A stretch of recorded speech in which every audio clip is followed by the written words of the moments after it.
Namaste and a very warm welcome to all of you in this daily morning live meditation with me, Dhyanse.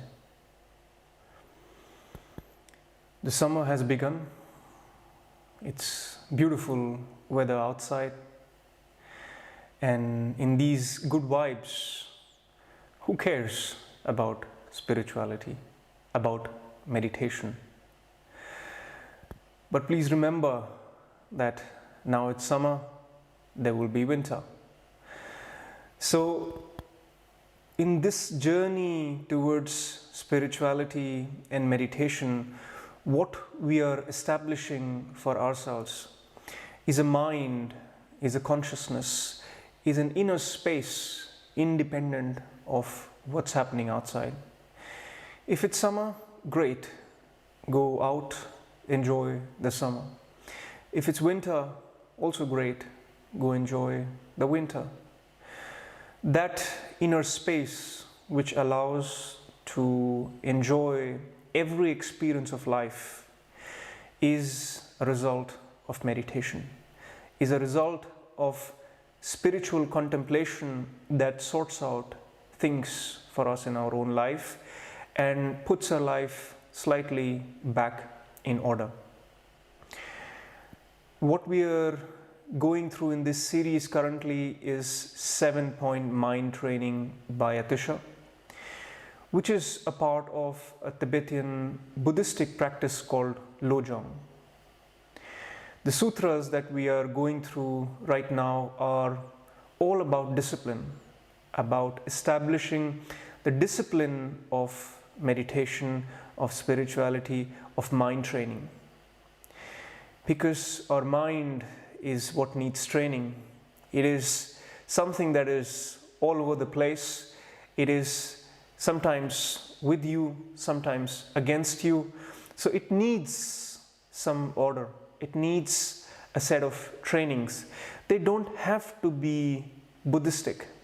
So while we go through these sutras, learn from them, see what you can take from them, see what resonates, see what applies to your life, and move on with the ones which do not resonate, and try to still take this opportunity to establish a discipline for yourself. Things that may have not been covered by Atisha or these principles here, these sutras here, discover them for yourself, apply them in your own life, because you know yourself the best. Let us go through these sutras, what we have for today. Atisha says, don't talk about injured limbs. Change your attitude but remain natural. Don't ponder others. Work with the greatest defilements first. Let us look through these 4 sutras for today. Once again, change your attitude but remain natural.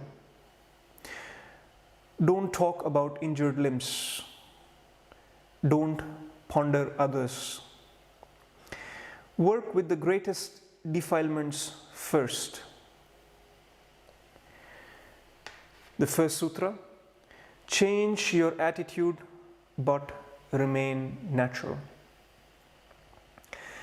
In this process of discipline, in this process of mind training, there's a lot of reconstruction going on in your inner space, in your inner energies, where you're changing your attitudes, and while this change is happening, it may be that others get affected by that change. So when Atisha mentions be natural, what he means is be natural to others. Don't start peacocking about that change. Don't start making that change becoming some issue for others. So in all these points, in all these disciplines, Atisha is emphasizing a lot on your interaction with others. While you go through this mind training, while you go through this change, this is for yourself. This is not necessarily for others. It may impact others. Once you are transformed, others are inspired and they are transformed as well. But he's still ensuring that when your mind is going through this change, this transition, you must follow certain guidelines so that it's not impacting the other. So here he's just mentioning the obvious, the very obvious, that be natural. Don't make it look too artificial. Don't let it rub on others. All this change, let it happen, let it settle in you naturally, and also around you, in your ecosystem, in things around you, in people around you. Let it come naturally. Then the second sutra, Atisha says, don't talk about injured limbs. What does Atisha mean by that? Again, he's referring to others, your interaction with others. Injured limbs of others simply mean weaknesses of others.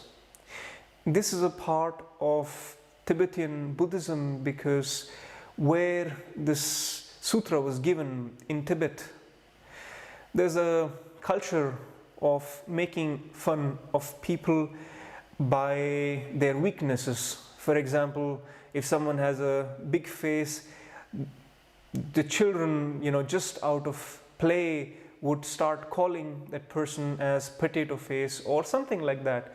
So what Atisha is ensuring, that while you're going through this change, while you're going through this transformation, make sure that you don't even waste your energy in these silly things, in calling other people's weaknesses. That's for your good and for also others, because people might be sensitive. They might not be able to take your position on it. They might not be able to take it lightly.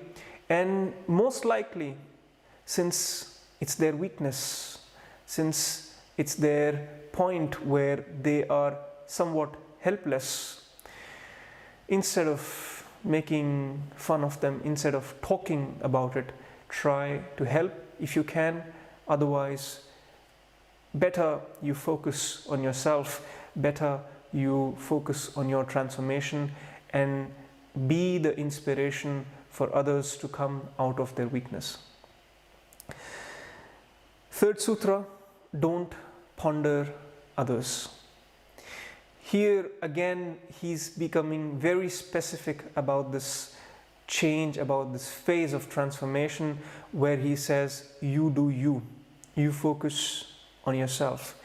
Don't get into other people's business.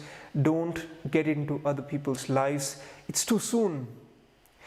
If you naturally feel like that you want to bring a change in other people's life, you want to bring the teachings to others, let that be coming out of your, as an inspiration out of your change, and not as you interfering in other people's lives.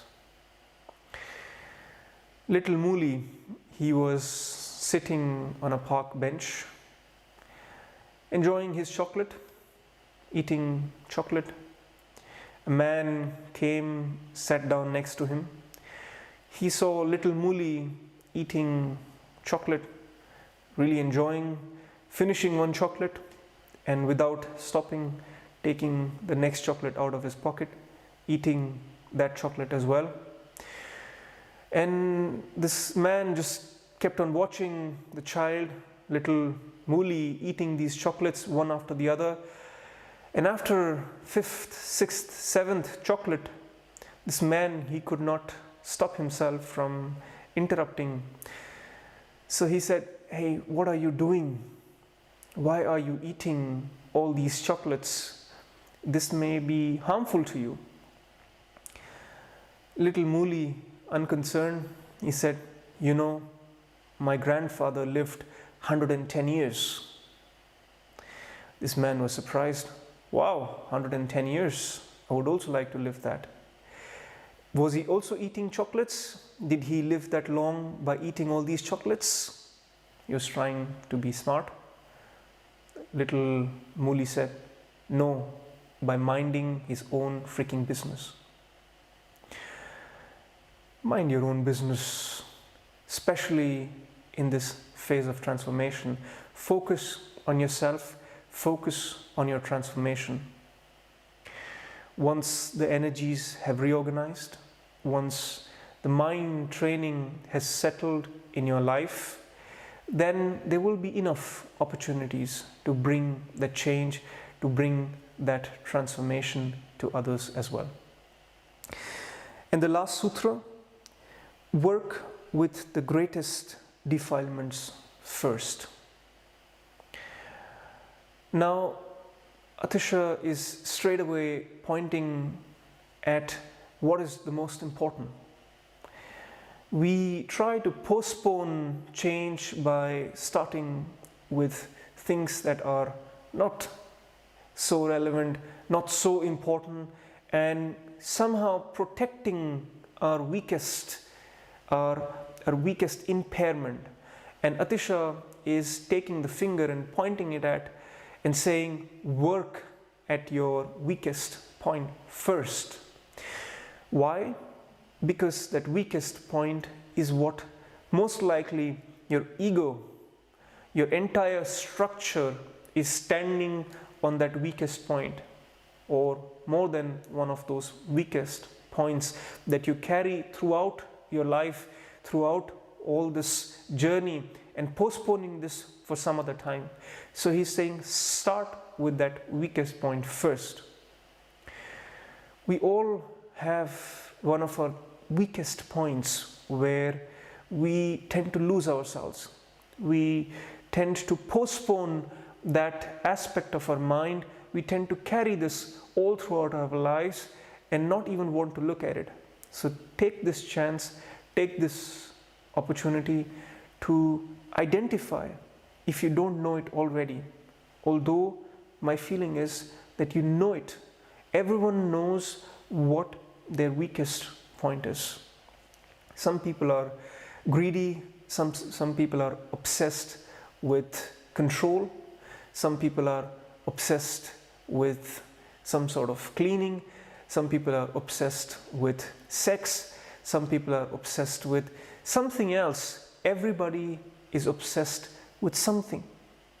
And their entire life, their entire energies of the life are shaped according to this one obsession, one weakness, one impairment in their mind.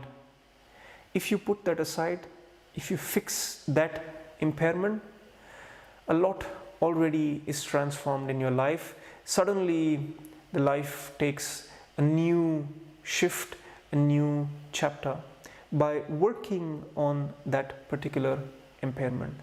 So develop habits which are allowing you to work on this one single impairment, or more than one, but start with one which is the most critical for you. How to do that? Some affirmations can also help. I don't know what your weakest impairment is. Whatever it is, take this session, first of all, a few minutes to contemplate over what is your weakest impairment by looking at your last conflict in life, your last moment of weakness in life where you know that you acted out of that particular impairment, that weakness, and bring that in focus. Set affirmations to allow yourself to work on that weakness.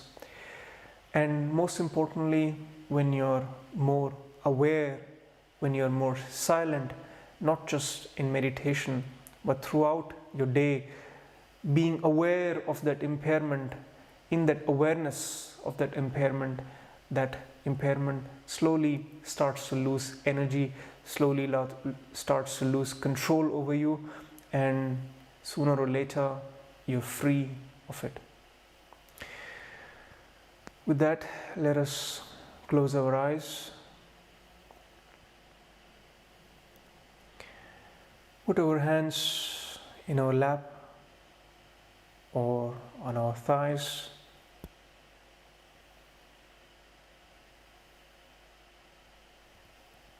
Keeping our back straight,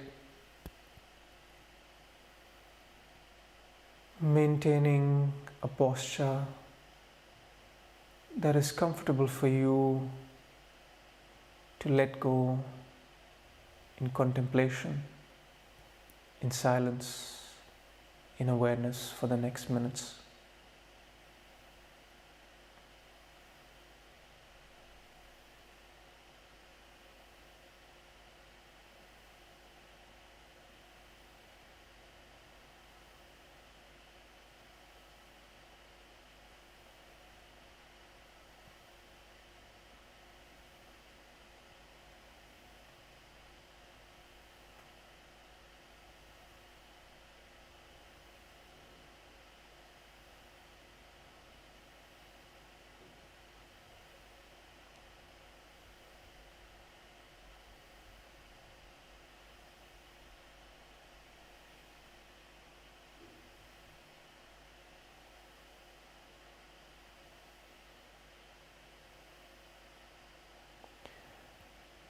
Take these moments of contemplation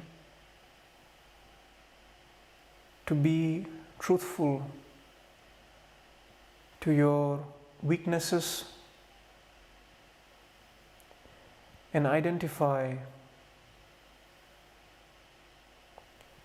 something that stands out.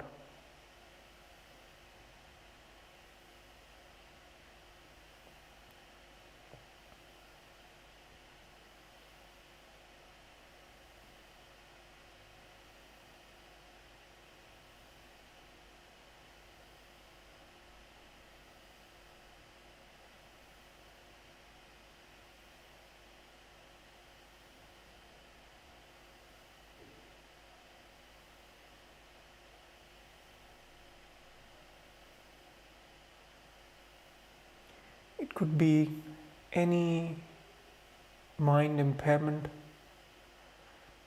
any weakness in your behavior, in your attitude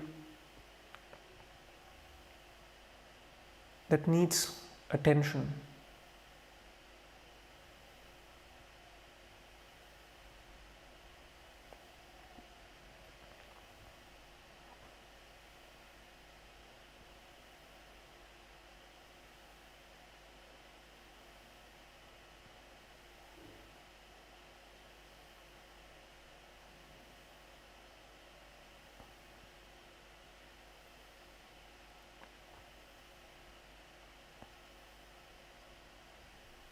Don't try to solve it, to look for solutions. Simply see your mind, how it is, your weakness of the mind, how it is. Simply observe it.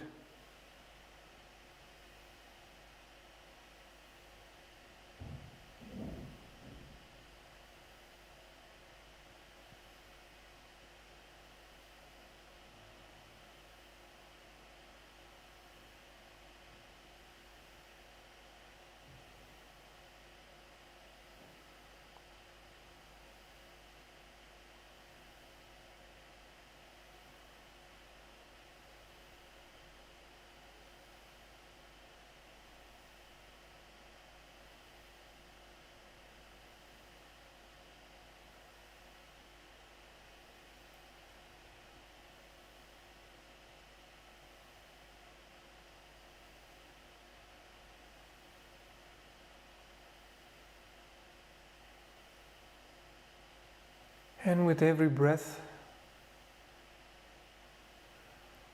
With every exhalation,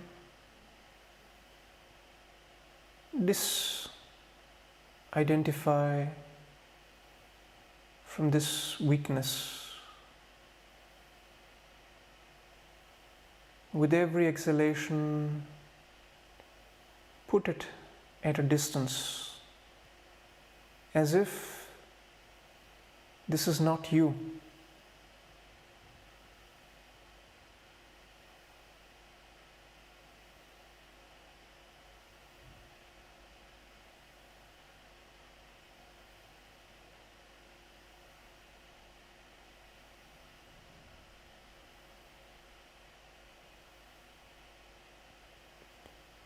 With every exhalation, put this weakness at a distance.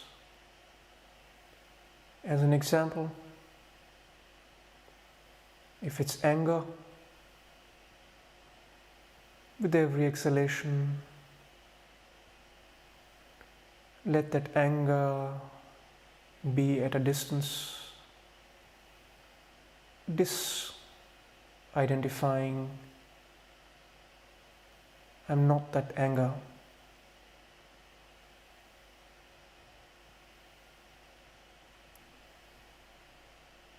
If you wish, you can do affirmations by mentally repeating, I'm not that anger.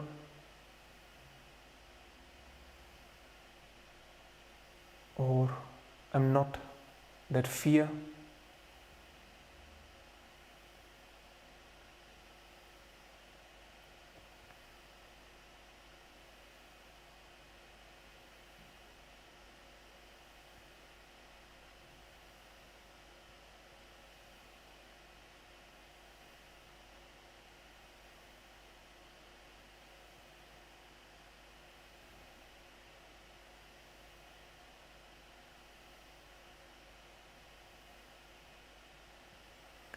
With every exhalation, let it move a step, some distance further away from you.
Notice a sense of silence arising in your inner space, a sense of emptiness. Allow that silent emptiness to grow in your inner space.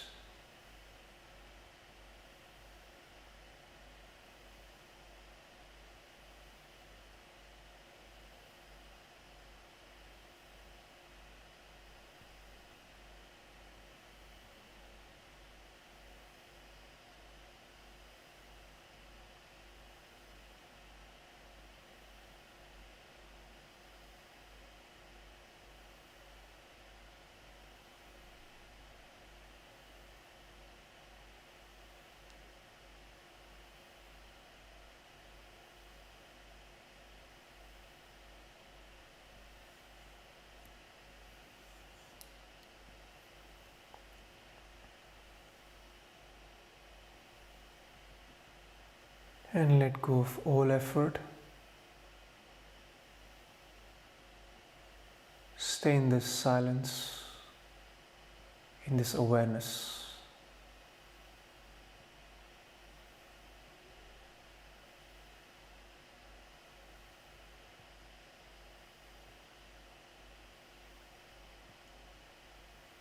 Disidentified,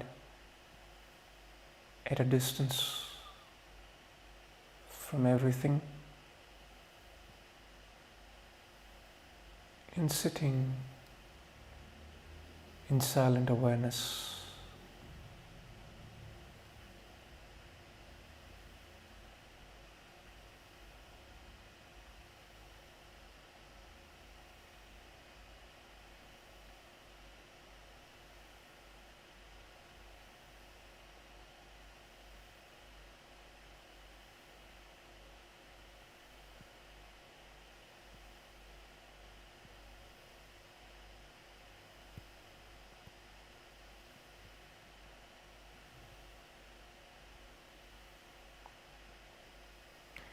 If you wish to stay in this silence and awareness, keep your eyes closed, let yourself go in it, or very gently and slowly you may open your eyes. Maintaining this sense of inner silence, emptiness, an awareness that you carry from these moments to your day, and remaining aware of your weaknesses, your mental patterns, and whenever a weakness arises in your day, simply remain aware of it. In that awareness, it will lose its energy and you will be free of it. I'll see you tomorrow at 7 a.m. Central European Time. Namaste.